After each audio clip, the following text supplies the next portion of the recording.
بسم اللہ الرحمن الرحیم والصلاة والسلام علی سید المرسلین۔ آپ مرزا انجینئر کی ویڈیو سنے پھر بات کرتے ہیں۔ بار شریعت میں پتہ آپ کو کیا لکھا ہوا ہے؟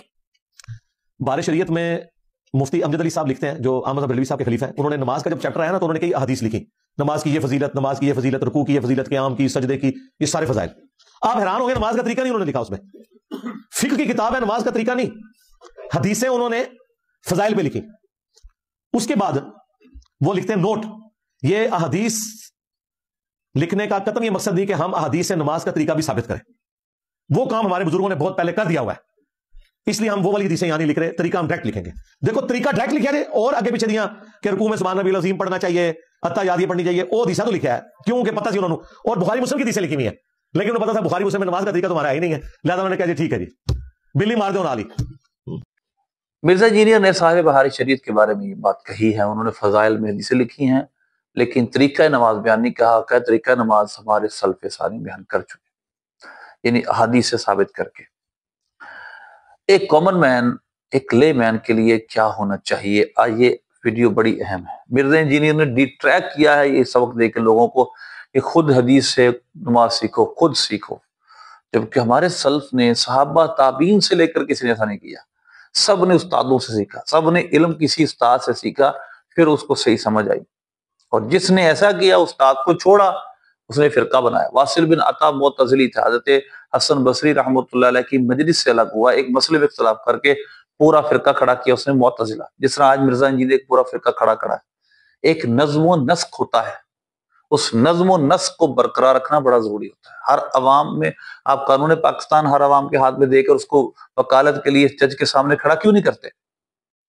ایک وکالت کی کتاب انسان کی بنائی ہوئی، جب اس کو کوئی نہیں سمجھ سکتا، جو انسان ہیومن مائنڈ کی فیبریکیٹڈ ہے، جو ہیومن مائنڈ کی کریشن ہے، جو ہیومن مائنڈ کی ایک تھنکنگ ہے، عام ہیومن مائنڈ عام شخص کی بنائے قانون کو عام شخص جا کر عام شخص کے سامنے ڈسکرائب نہیں کر سکتا، ڈیفینڈ نہیں کر سکتا، اس کے ذریعے آرگو نہیں کر سکتا، پرسوڈ نہیں کر سکتا، بچائیں اس اللہ کی کتاب کو جو چاہے انٹرپریٹ کرے، اللہ کی کتاب کو جو چاہے اس کی تشریح کرے، ایکسپلینیشن کرے، اس کی حدیث کی جو چاہے ایکسپلینیشن دے، کوئی یہ کوئی قانون نہیں، قانون الہی ہے، لہذا یہ تصور عوام کے سامنے دے دیا تم خود۔ انہوں نے بالکل ٹھیک کہا، ہمارے بزرگ اس بات کو ثابت کر چکے ہیں۔ مرزا انجینئر بھی، میں چیلنج کرتا ہوں، پوری نماز کو کسی ایک کتاب سے ثابت نہیں کر سکتا، نہ اس نے آج تک پوری نماز ثابت کی آپ کے سامنے۔ یہ سارے چلو ہیں جس کو سنتے ہیں، سمجھتے ہیں مرزا انجینئر ساڑا امام فلاں کر لے، رب کا کر لے، کچھ نہیں کیا اس نے، صرف رفع دین سکھایا ہماری مخالفت میں، حناف کی مخالفت میں، اس کی کوئی للہیت، کوئی اللہ، کوئی اخلاص کچھ نہیں ہے۔ اس رفع دین کو دے کر امت مسلمہ کو دشمن رسول پر کیا کچھ ثابت کر دیا، جس کے بارے میں خود امام ترمذی رحمۃ اللہ علیہ 256 نمبر روایت کے تحت کیا لکھتے ہیں؟ ذهب علیہ غیر واحد من اہل العلم من اصحاب النبی والتابعین، کتنے صحابہ کتنے تابعین ایسے ہیں جو رفع دین نہیں کرتے تھے، وہ لوگوں کو حق سکھا رہا اپنی طرف سے جو صحابہ کے خلاف ہے، بعض صحابہ بھی ویسا نہیں کرتے تھے جس طرح یہ نماز سکھاتا ہے۔ پھر اس پہ دلائل ویڈیو الگ، سب کچھ الگ ہے۔ پھر مصنف ابن ابی شیبہ میں جو صحابہ کے معمولات میں بہت سارے صحابہ کے معمولات لکھے ہیں، وہ رفع دین نہیں کرتے تھے۔ مثلا میں آپ کو مولا علی کے رفع دین نہیں کرتے تھے لکھا، اس کی سندوں پہ کلام میں نے اپنی ویڈیو میں کیا، جوابات دیے ان کے، حضرت عبداللہ بن مسعود، حضرت برہ بن عازب، حضرت عبداللہ بن عباس، اسی طرح کان اصحاب عبداللہ اصحاب علی لا یرفعون ایدیہم، یہ جو اصحاب عبداللہ اور اصحاب مولا علی رضی اللہ عنہ، یعنی ان کے شاگرد، کن سے سیکھا انہوں نے؟ کون سی گوگل تھی؟ کس گوگل سے جا کر سرچ کر کے انہوں نے نماز کو سیکھا ہے؟ مرزا انجینئر نے گوگل رحمہ اللہ سے برکات دامت برکت کیا کچھ سکھایا لوگوں کو؟ اس وقت کون سی گوگل سی جس سے دیکھ کر مولا علی اور حضرت عبداللہ بن مسعود کے شاگردوں نے نماز سیکھنی تھی؟ مولا علی کو دیکھا تھا، حضرت عبداللہ بن مسعود کو دیکھا تھا، وہ نماز میں رفع دین نہیں کرتے تھے۔ مصنف ابن ابی شیبہ میں لکھا ہے کہ ان کے اصحاب یعنی ان کے شاگرد بھی رفع دین نہیں کرتے تھے، تو سب دشمن رسول ہوئے۔ ان مرزے کے فالووروں نے، اسی خارجی سوچ رکھنے والوں نے امت کو گمراہ ثابت کر دیا صرف اس پر کہ رفع دین نہیں کرتے۔ بس ایک چیز جس کی وجہ سے یہ سارے پر تولتا ہے، صحیح بخاری میں ایک رفع دین کی، میں اور بھی ہمارے پاس صحیح بخاری کے اندر دلائل موجود ہیں کہ رفع دین کا تذکرہ حضرت عبداللہ بن حمید، حضرت ابو حمید ساعدی رضی اللہ تعالیٰ نے نماز کا رفع دین شروع کے علاوہ نہیں سکھایا صحیح بخاری میں، اور بہت ساری باتیں، لیکن اس پر طرف میں جانا نہیں چاہتا ابھی، کہ دیکھیں ایک کتاب سے مرزا انجینئر ساری ساری ساری نماز ٹھیک جو پڑھتا ہے ثابت کر کے دکھائے. دیکھیے ہاتھ اٹھانا کہاں تک اٹھانے ہیں، اس کے بھی 2-3 طریقے حدیث میں ہیں. صحیح مسلم میں، بخاری میں، چلو یہاں بتا، صحیح مسلم میں اور باقی کتابوں میں کانوں کی لو تک کا تذکرہ ہے. مالک بن حویرث رضی اللہ تعالیٰ کی روایت بیان کرتا ہے ان کو کانوں کی لو تک کا تذکرہ ہے حدیث میں، اور کندھوں تک کا بھی تذکرہ ہے. یہ بھی تضاد موجود ہے حدیثوں میں. اور پھر اسی طرح ہاتھ کہاں باندھ رہے ہیں، صحیح بخاری صحیح مسلم اس کے بارے میں بالکل خاموش ہے. ہاتھ باندھنے کے بارے میں کہاں باندھ رہے ہیں، یہ ضرور ہے کہ دائیں ہاتھ کو بائیں ہاتھ پہ سرکار رکھتے تھے، لیکن کہاں رکھتے تھے، صحیح بخاری صحیح مسلم ساری خاموش ہے. نمبر 2، پھر سیاستہ میں بھی کوئی واضح طریقہ ہاتھ باندھنے کا موجود نہیں. ودو ناف کے نیچے کا تذکرہ، ودو یمینی الشمالی تحت سرہ کا لفظ ہے من السنت مولا علی، اس کی سند بھی ضعیف ہے. جو اوپر طاؤس کا امام طاؤس کی روایت لکھی ہے وہ دودھ میں، وہ بھی ضعیف ہے، کیونکہ امام طاؤس کی تو نبی پاک صلی اللہ علیہ وسلم سے ڈائریکٹ روایت کر رہے، روایت مرسل ہے. تو کوئی صحیح طریقہ سیاستہ موجود نہیں ہے. سیاستہ پڑھ لیں گے پوری، پھر بھی نماز کا کوئی طریقہ نہیں بتا ثابت کر سکتا. ثنا کون سی پڑھنی شروع میں، آگے چلو. نبی پاک صلی اللہ علیہ وسلم کے اور صحابہ اور سے معاملات باقی بہت دور کی کتابوں میں پھر ہاتھ باندھنے کا طریقہ، ناف کے نیچے کا تذکرہ ہے، ناف کے اوپر کا تذکرہ بھی ہے، سینے کا تذکرہ بھی ہے، وہ سند اس کی کیفیت کیا ہے یہ الگ ہے.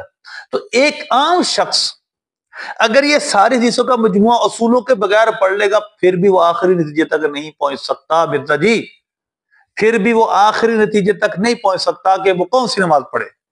یہ فقہائے اسلام کا احسان ہے کہ انہوں نے ایک جگہ نماز کا طریقہ لکھ دیا. ایک کامن مین، لے مین، صاحب والی شریعت نے احسان کیا ہم پر.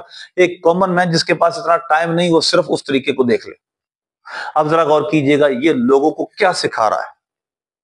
توجہ کیجئے گا کہ جو اصل نماز کا طریقہ جس سے فرائض و واجبات متعلق ہیں وہ سب اتفاقی ہیں تقریباً. اس میں حیت نماز میں جو میجر چیزیں ان میں کسی کا اختلاف نہیں. قیام کرنا، رکوع کرنا، سجدہ کرنا، قوما کرنا، جلسہ کرنا، یہ تمام وہ کام ہیں کہ جو متفق علیہ ہیں. جب یہ سارے متفق ہیں تو اختلاف کس میں ہے؟ زیادہ زیادہ سنت اور مستحب میں. کئی واجب میں اختلاف ہے. ہاتھ باندھنے ہیں کہ نہیں باندھنے، یہ دیکھیں اس کی 2 نمبری دیکھیے. سیاستہ میں ہاتھ باندھنے کا تذکرہ ہے. یہ شیعوں کی سپورٹ کے اندر کہتا ہے ہاتھ باندھنے کا طریقہ سے ہاتھ چھوڑ کے طریقہ زیادہ بہتر. کہاں لکھا ہے؟ وہ حضرت زبیر، عبداللہ بن زبیر رضی اللہ تعالیٰ روایت جو سند میں شاید صحیح نہیں ہے، وہاں سے جا کر ان کے طریقے کو ثابت کر دیا کہ ہاتھ کھول کر نماز پڑھنا زیادہ اچھا ہے. صحیح بخاری چھوڑ دی، سیاستہ چھوڑ دی ساری. اس وقت وہ بڑے بڑے صحابہ اور نبی پاک صلی اللہ علیہ وسلم کے اعمال بھول گئے سارے.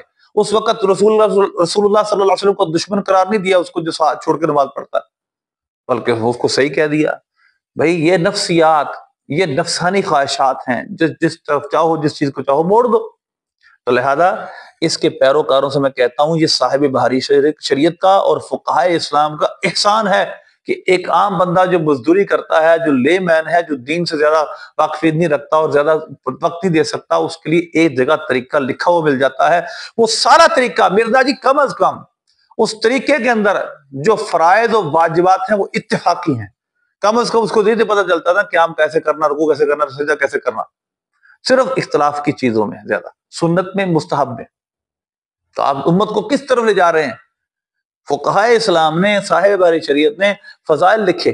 فضائل فضیلت تو کوئی بھی پڑھ سکتا ہے، لیکن اب طریقہ اخذ کرنا، ڈرائیو کرنا، یہ ہر شخص کے بس کی بات نہیں. لہذا ایسا نہ کریں. صحابہ میں بھی 4-5 مفتی تھے، بس سب نہیں تھے. وہی پوچھتے تھے باقی صحابہ سے، حالانکہ صحابی تھے. تابعین میں سب مفتی نہیں تھے، وہ دوسرے صحابہ سے پوچھتے، دوسرے بڑے تابعین سے پوچھا کرتے تھے. لہذا ہر جگہ دلیل بیان کرنا، ہر جگہ بیان کرنا ضروری نہیں ہوتا. قرآن میں ہے فَاسْأَلُوا أَهْلَ الذِّكْرِ إِن كُنتُمْ لَا تَعْلَمُونَ، علم والے سے پوچھ لو اگر تم نہیں جانتے. اس وجہ سے اللہ ہمیں اس فتنے سے محفوظ رکھے اور اپنے علماء سے ہمیں حسن ظن عطا کرے.